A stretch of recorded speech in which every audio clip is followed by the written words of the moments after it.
Namaskaram, Sadhguru.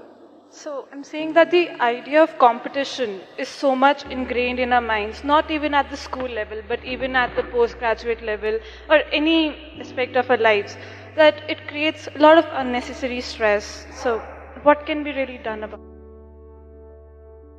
Competition is a good thing. If you're incompetent and you're in competition, you will feel stressed.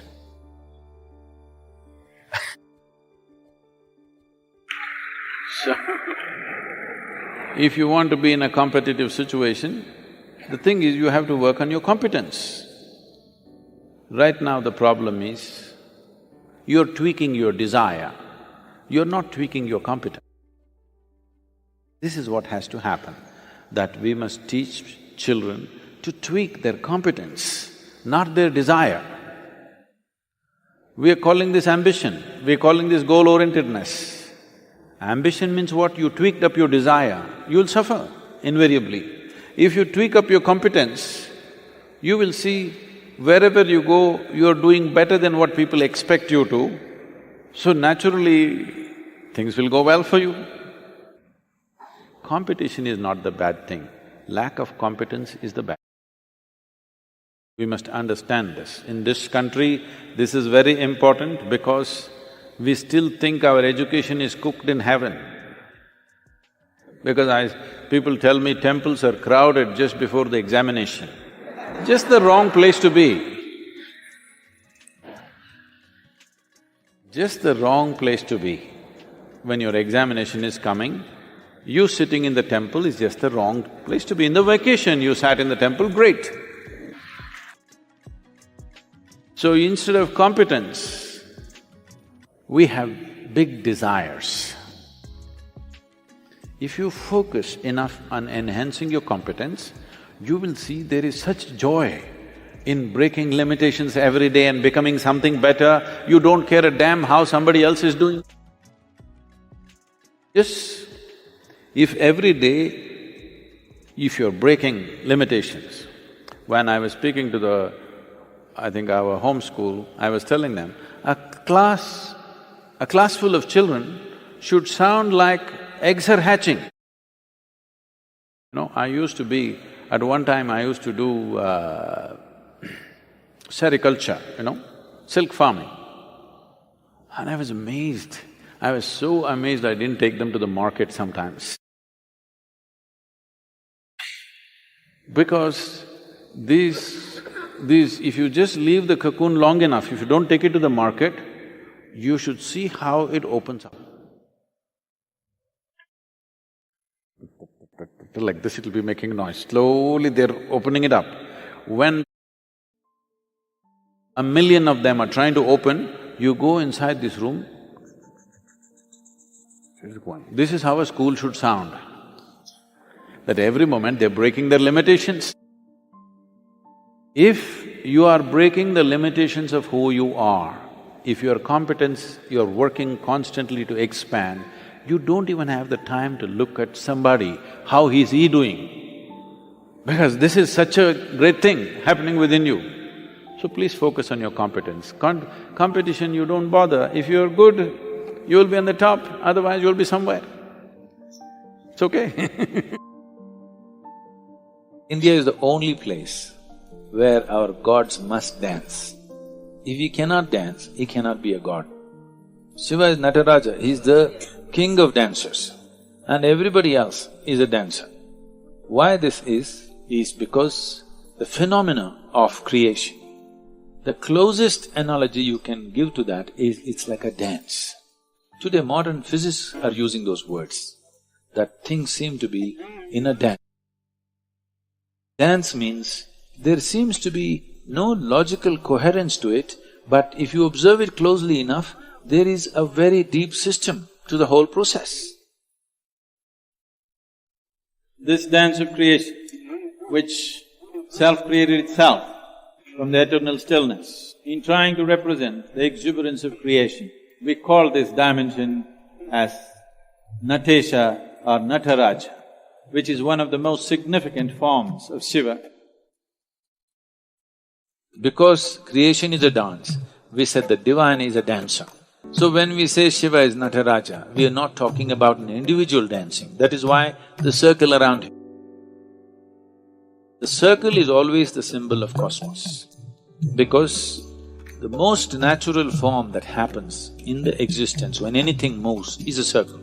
Anything that happens by itself is a circle. The planet is a circle, the moon is a circle, the sun is a circle, everything else is a circle because circle is a shape of least resistance. So that is why the circle around Nataraja is symbolizing the cosmos. He is a cosmic dancer, that's how he's always described. You can experience the dance or you can become the dance.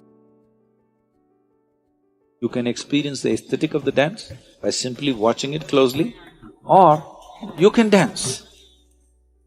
But you want to understand the dance, there is no such thing. These are only two choices you have. If you experience the beauty of the dance by observation, by looking, we will say you are a seeker. You may be called a scientist, but still you're a seeker, you want to know what it is, so you're paying attention. If you pay attention to it, you become a seeker. If you become the dance, you become the divine, you become a yogi. Choice you have.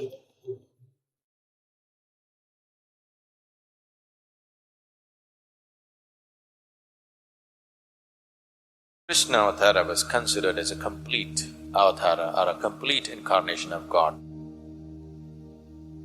The consciousness that we refer to as Krishna, if we have to be touched by this, we need Leela. Leela does not mean just dancing with somebody. You're willing to dance with death, you're willing to dance with life.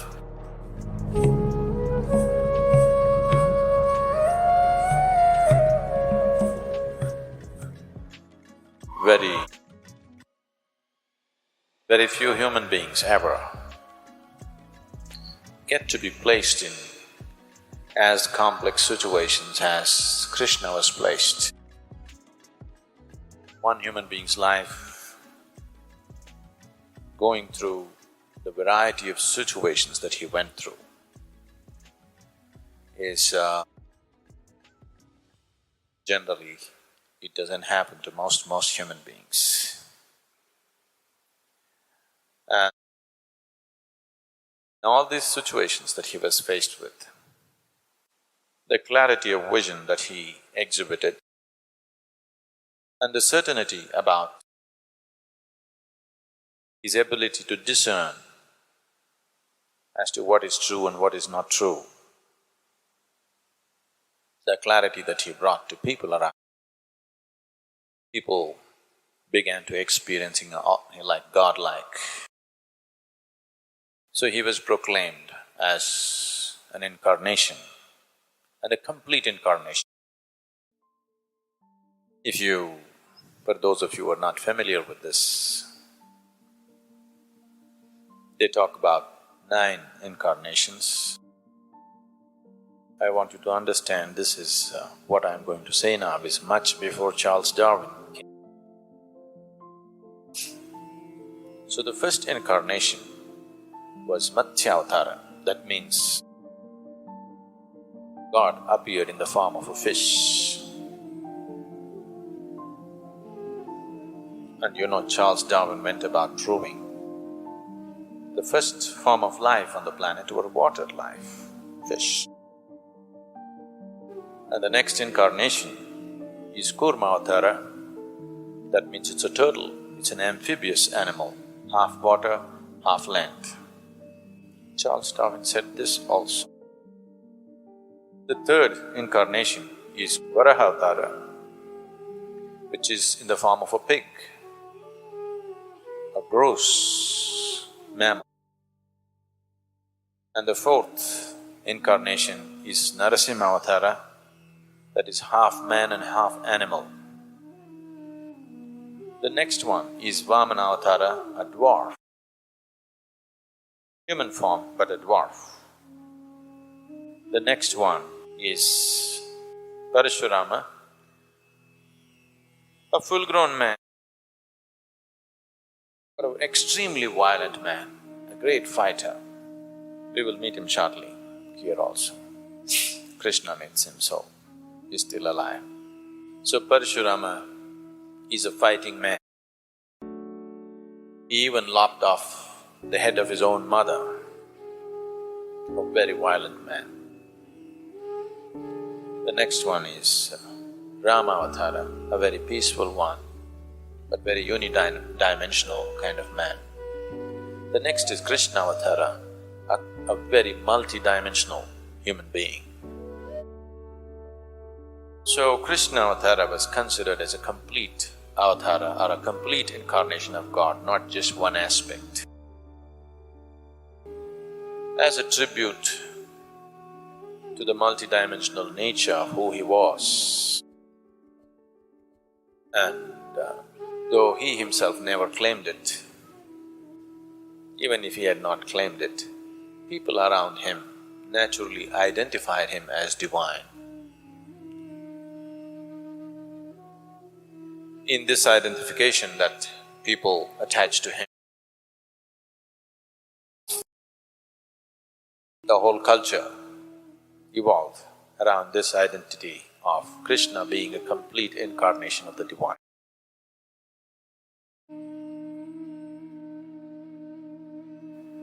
When we say Krishna, the essence of who he is an irrepressible child, a terrible prankster, an enchanting flute player, a graceful dancer, an irresistible lover, a truly valiant warrior, a ruthless vanquisher of his foes, a man who left a broken heart in every home,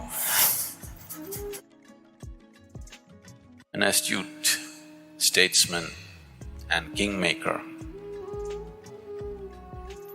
a thorough gentleman,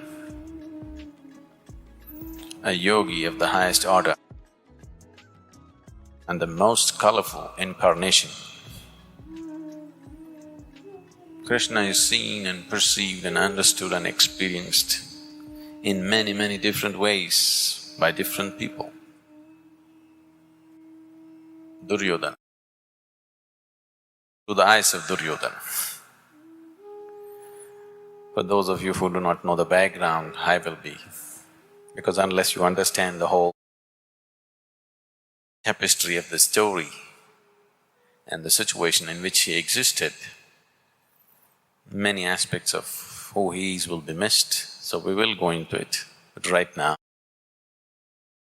Duryodhana is a man because of certain situations into which he was placed. Insecure,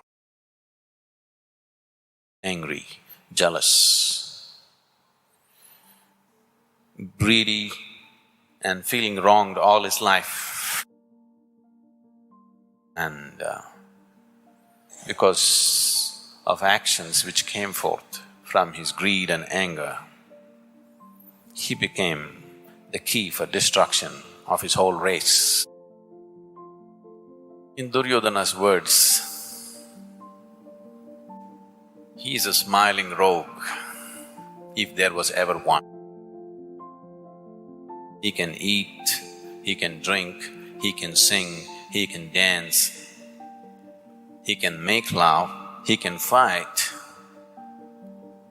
he can gossip with old women, play with little children. Who says he is God? That's Duryodhana's perception. Shakuni, the very embodiment of deception and cunning. Shakuni says, let us suppose he is God. So what? What can a God do? God can only please those devotees who please him. Let him be God. I don't like him. And when you don't like somebody, you must praise them. That's deceit. Radhe, his childhood lover, a milkmaid, simple woman of the village. But with such unfaltering love and devotion, she has become so big that today you cannot talk of Krishna without Radhe. We don't say Krishna Radhe, we say Radhe Krishna. She has become a simple village woman. She has become as significant as Krishna or little more significant than him. She said, Krishna is with me. He's always with me. Wherever he is, whoever he is with, he's still with me. It's her perception. Vainteya, a youth, was the Garuda chief's eldest son, living on the mountains of Gomantak. A sprightly youth, because of a certain ailment, became totally crippled. This crippled youth, after he met Krishna, Krishna made him walk. So Vainteya said, he's God, he's God, he's God.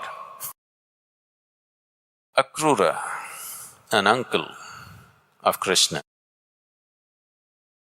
a wise and saintly being,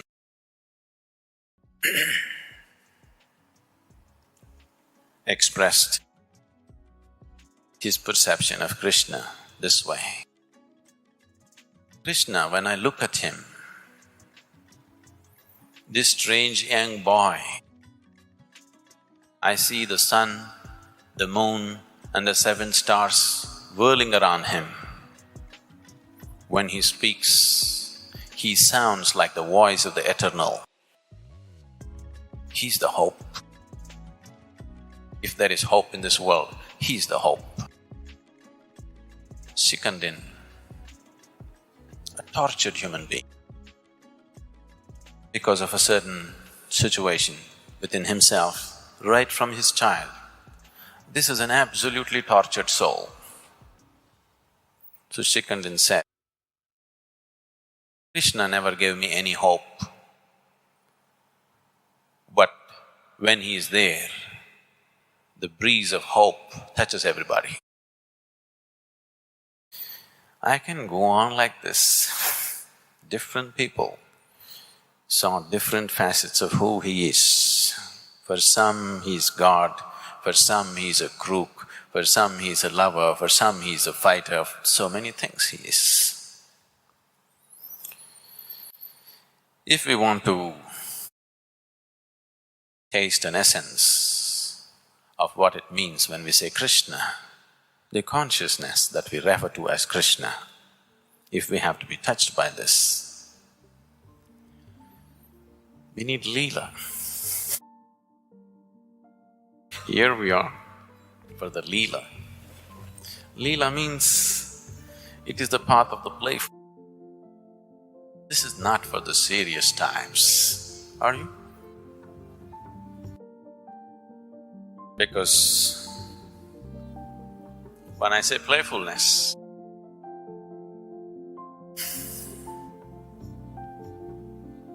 we are not here just to play. We are here to explore the most profound and the most serious aspect of life.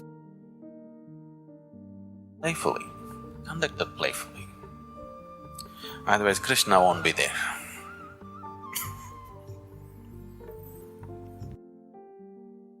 The reason why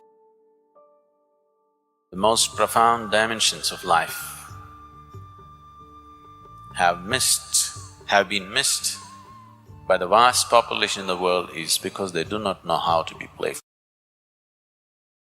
If you want to explore this path playfully, if you want to be playful, you need a heart full of love, a joyful mind,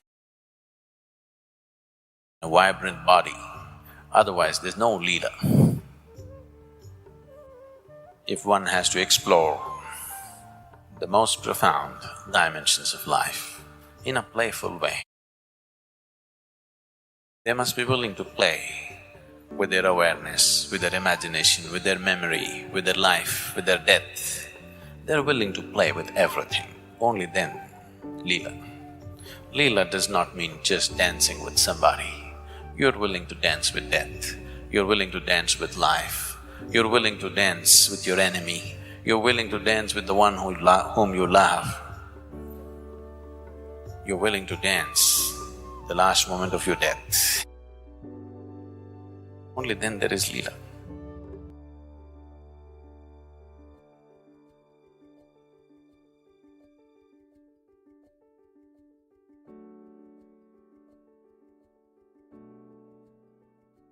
So, Vivekananda, he went to Ramakrishna and asked, "Can you prove there is God?" Ramakrishna asked, "Do you have the courage?" He hesitated for a moment and he said, "Yes, I want to see." And when he came out, all his questions had completely evaporated.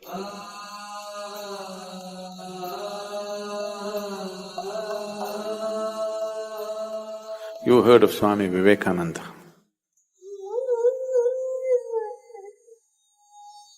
For those of you who do not know, Vivekananda was the first yogi who came to United States of America in 1893, Chicago.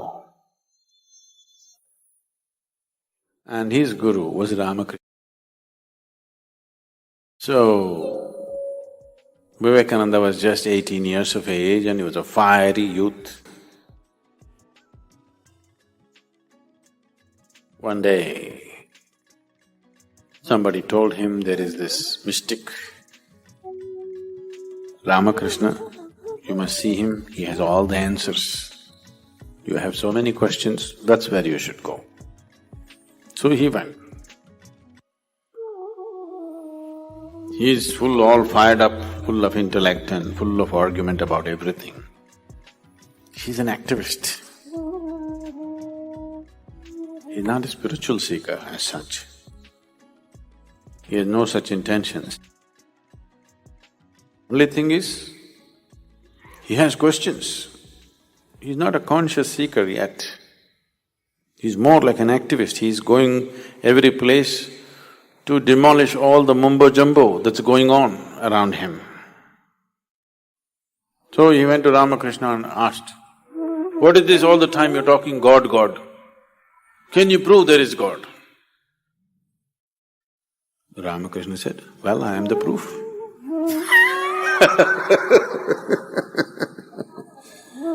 So it just deflated him completely. He was expecting all those head-spinning arguments. Ramakrishna said, "Well, I am the proof. I'm here. This is the proof." Then he made the mistake of asking, "Can you make me experience whatever it is?" Ramakrishna asked, "Do you have the courage?" Vivekananda was known to be a very brave man. He hesitated for a moment and he said, "Yes, I want to see." Ramakrishna just took his foot and put it on his chest. And Vivekananda did not get up from a samadhi state for hours.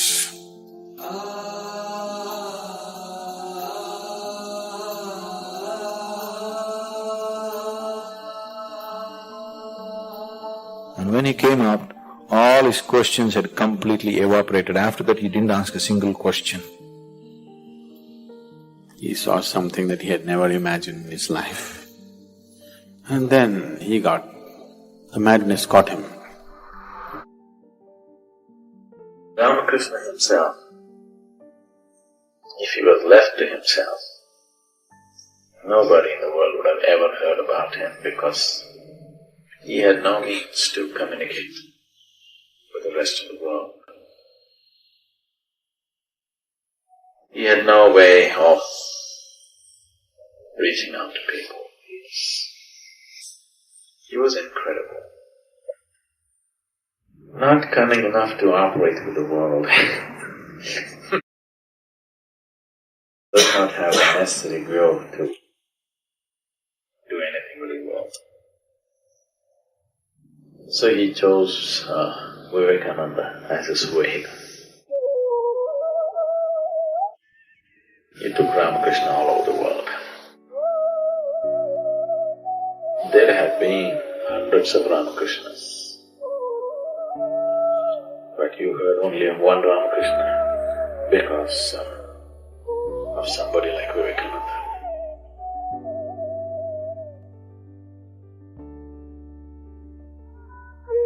In almost every Indian home, generally this picture is there, Hindu monk picture. Everybody thinks Vivekananda is the inspiration. He inspired a whole generation of people. He continues to inspire millions of people even today because he was such a fiery human being. Whatever he spoke and whatever he did, in a short span of his life, he died very young at the age of 32. But in that short span, he set fire to a lot of people and created a major institution which is worldwide even today. The Ramakrishna mission is almost everywhere in the world. When I went to Dakshineshwar in Calcutta, Ramakrishna Paramhamsa, his immediate disciples, after he passed away, when they formed this Ramakrishna mission, a new order, Ramakrishna never gave them initiation into monkhood or anything. After he passed away, these people decided that they will dedicate their lives to spreading his message. They came together and they became monks by themselves. They decided their lives must be dedicated to making this message happen. And when they came together and formed a little ashram on the banks of Hooghly in Calcutta, there's a picture of them. They're standing like this next to the river and there's a photograph, somebody took a photograph. You must see these men. These are men, okay? They are like fire. So they took it upon themselves, these 8 people, and Ramakrishna Mission went across the world and spread the message, and even today it's one of the most productive spiritual groups. They're still quietly doing their work in their own way. The only and the worst crime that you can commit in this life is you did not explore the full depth and potential of life. If you have to live well, your intelligence has to be deployed. There is no other way. How to overcome this fear? You cannot overcome something which does not exist. My grandfather gave me an article written by you. Yeah, I'm not that old as your grandfather. What, according to you, is being successful in spirituality? This is the most sophisticated machinery on the planet, this human mechanism. If this mechanism is made such a way that half the time it's in maintenance, you cannot call it the most sophisticated. I want you to know the power of another kind of science, the yogic science, through which you can become a master of your own destiny.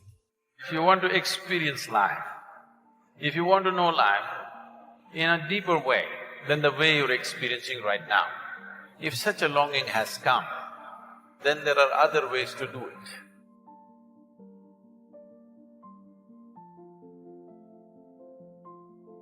If you activate this dimension of energy, other dimensions of life will open up. One thing is, are you ready for those dimensions? Kundalini Yoga in its essence is the most dangerous form of yoga.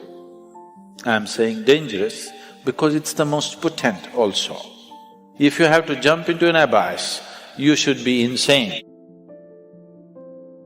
Or you should have enormous trust in somebody.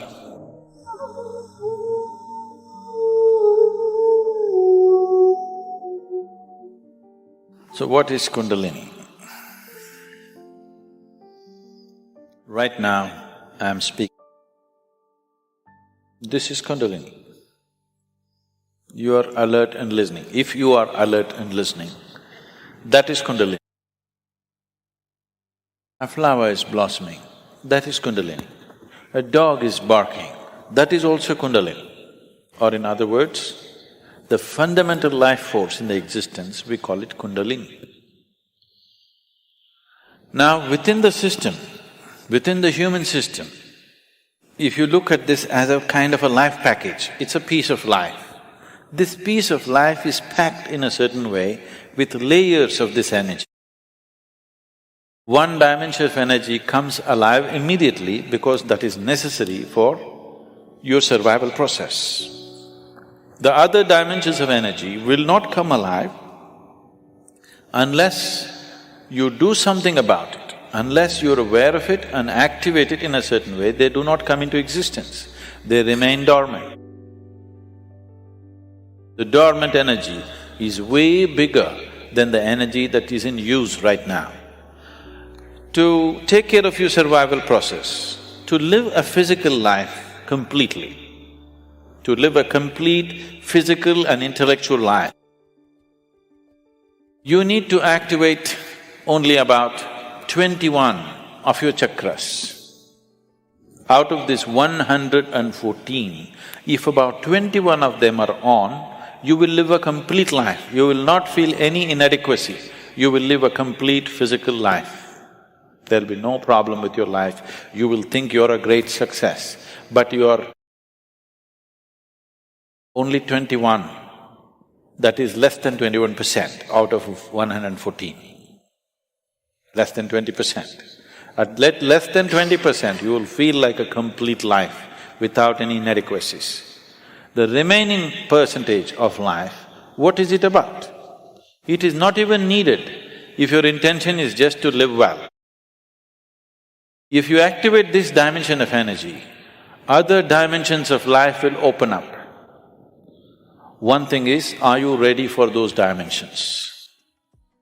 The question is not about whether it's good or bad.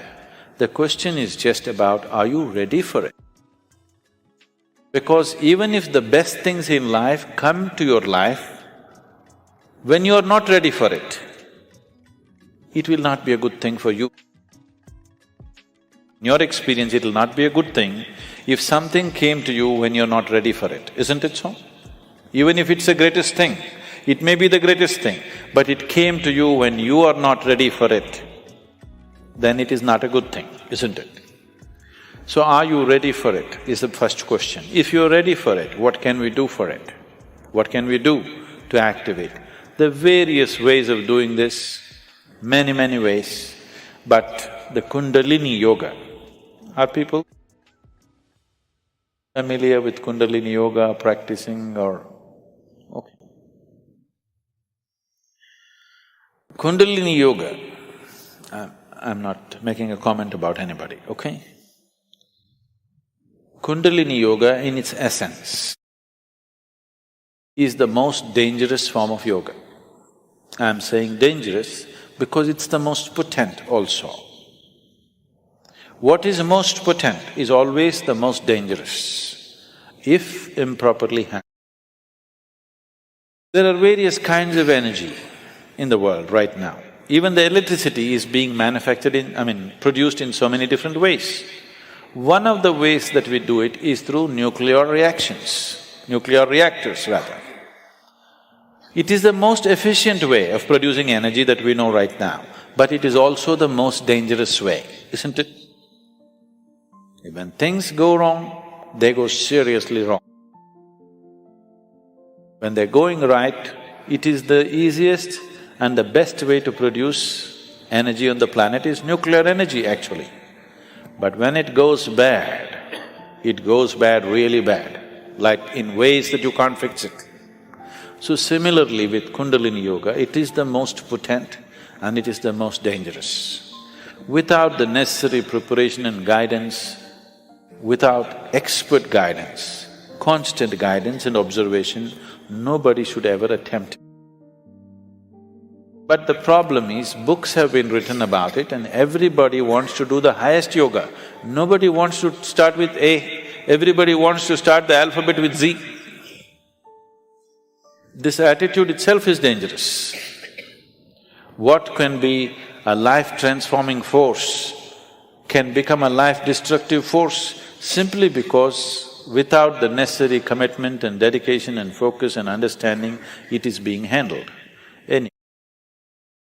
about rising the Kundalini. If the Kundalini rises, the dimensions of your life will change so rapidly that you must be willing to make the outside adjustments equally quick. Otherwise, things will fall apart in a big way. In the classical yogic traditions, there is a certain type of yoga we teach for people who live in family situations. There is a certain other type of yoga we teach for ascetics. In Isha we have both the forms. We have ascetic yoga and we have the general yoga. We will never teach you the ascetic form, that is the most potent way to do it. But it will demand a certain dimension of discipline and focus which your regular lives will not allow. If you do that kind of yoga, it will dismantle your outside life instantly. Now this yoga is not designed to dismantle your life, this yoga is designed to make your life happen better. When life happens better, when things happen better, you make more money, your business is going better, your profession is happening better, your generally, unfortunately, your longing to seek the higher becomes slower.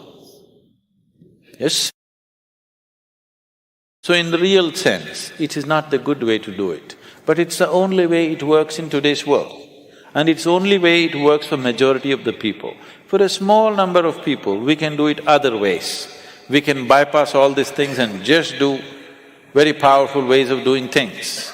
But it will dismantle all social structures around them, which is not good for everybody to do.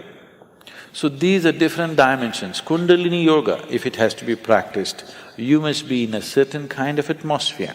You cannot live in social situations and do Kundalini yoga. Otherwise, in the name of Kundalini yoga, you're doing something simplistic. Otherwise, Kundalini yoga can transform the way you are within days. Suddenly you find you are a stranger in your own home within 2 days of practice, because it will change everything about you.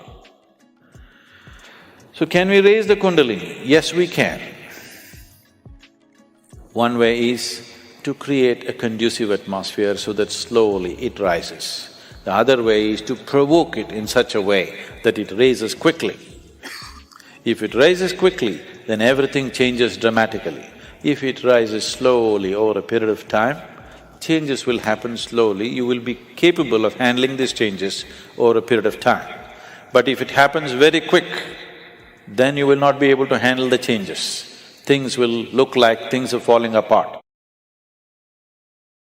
So there are different ways of doing this. How many ways? There are too many ways. I will not go into how many ways. There are so many ways of doing it.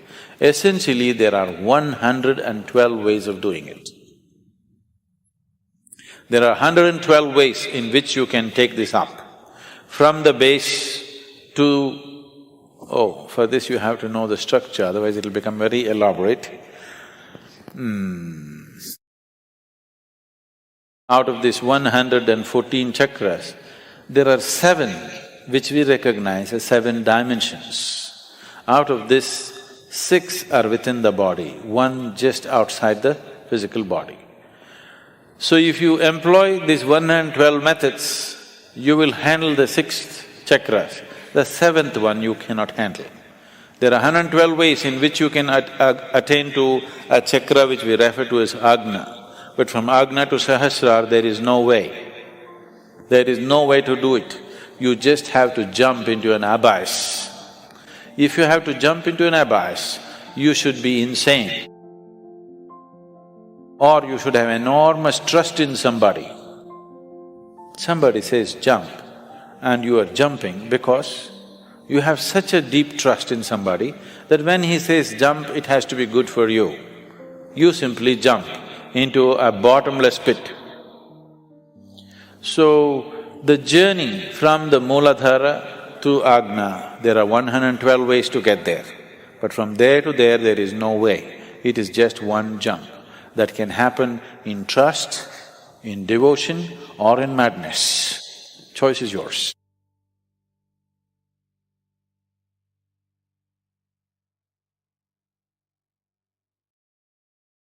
Waxing and waning. That's what is happening. In one, the influence of the moon is receding. In another, the influence of the moon is rising. Moon, you know only as a reflection, because it's reflecting sun's light. You know the moon. You know the sun because he's burning. In a way, in our experience, it's a product of the sun. Not only in our experience, some scientific theories say, it is the solar material which flew out in the spin and became all these planets and satellites and whatever. One small blob became a moon. For human understanding, we are always looking at everything to give it a polarity, because all physical substance has polarity leanings. Actually, in India, certain trees are identified as male trees, certain trees are identified as female trees. Have you seen in the villages two trees are married? In the villages, young girls go and worship these trees when they want to get married. Two trees get married, entire village attends the wedding. People saw this is a masculine tree, this is a feminine tree because of certain types of inclinations in the tree. So similarly, when they looked at the sun, they saw him as masculine, they saw the moon as feminine. This is not some rural mind's mishap, the reality. If they were wrong, the female body wouldn't be in sync with the cycles of the moon. The moon, in many ways, represents the feminine. If you are male, the problem with you is you're looking towards the female. If you are female, the problem with you, you're looking towards the male, because in some way it's not there in you. If you are male, we want the feminine to rise within you. If you are female, we want the masculine to rise within you. This is not to distort nature, but to even out nature. We call Adi-yogi, Shiva, the ultimate man, not because he is super macho, he is, but because one half of him is woman. That's why he is the ultimate man. So the effort is to make you into that ultimate piece of human being who carries masculine and feminine in equal proportions within you. And you are able to conduct life in a very balanced way because these two things are equally there within you. If you're masculine, you don't have the feminine. If you're feminine, you don't have the masculine. In how many ways human beings are suffering because of this absence? So the idea of creating that in the Dhyanalinga temple is not just for those periods, it's established like that. That if you are there in its presence, slowly you will see after some time, you are quite fine. If you look at a woman, you can simply look at her like you look at everything else in the world, which you did when you were a child. The moment you got chemically poisoned, you lost that ability to simply look at another human being as human being. Every small bump in the body became some great world by itself. Every little something became so big simply because you distort it. So to settle that distortion, because it's such a powerful energy field, if it becomes too masculine or too feminine, then it will take people in a different way. Taking people like that into excessively masculine or excessively feminine nature could be useful to do certain type of work, but not useful to live, not useful to live a balanced life. Dhyanalinga is for all. All processes that happen there are wide open because of that. It's managed like this. Many of them, these days, I think they're going into Lingarpanam maybe once in 3, 4, 5 years, I think. I've read a lot of hundreds of sharings of how they felt, hundreds and hundreds of experiences which made them feel something that would have never happened to them anywhere else. What happened to them was on one level. The masculine and the feminine within you got evened out. It's equal. If the masculine and feminine is in equal proportion, then only both will dare to be full-fledged. When both are full-fledged, you are a full-on life. When you are a full-on life, suddenly you see the psychological process, the emotional process, the social process that's happening around you doesn't mean a damn thing to you because they are all just accessories. People need accessories when they're not full-fledged. You never looked at a man who's walking on crutches and envied him. Oh, he's got 4 legs, I got only 2. If he had golden crutches, maybe you would. So it evens you out so that this is full-fledged. When this is full-fledged, you don't care what somebody has because being alive is better than anything else.